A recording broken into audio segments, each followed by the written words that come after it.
6:30 p.m. Mountain Daylight Time. At 5:44 p.m. Mountain Daylight Time, severe thunderstorms were located along a line extending from 7 miles southeast of Utah Test and Training Range north to 6 miles east of Clive, moving northeast at 20 miles per hour. Hazard, 60 miles per hour wind gusts and quarter-size hail. Source, radar indicated. Impact, hail damage to vehicles is expected. Expect wind damage to roofs, siding, and trees.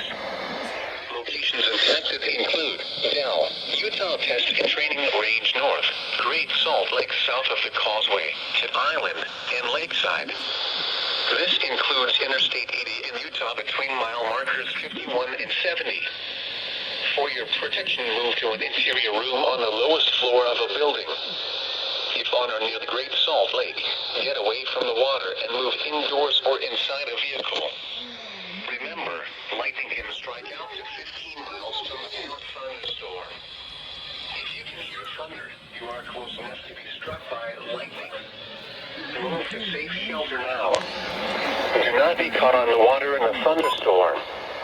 Repeating, a severe thunderstorm warning has been issued until 6:30 p.m. Mountain Daylight Time for the following counties in Utah: Fox, Elder, and Tooele.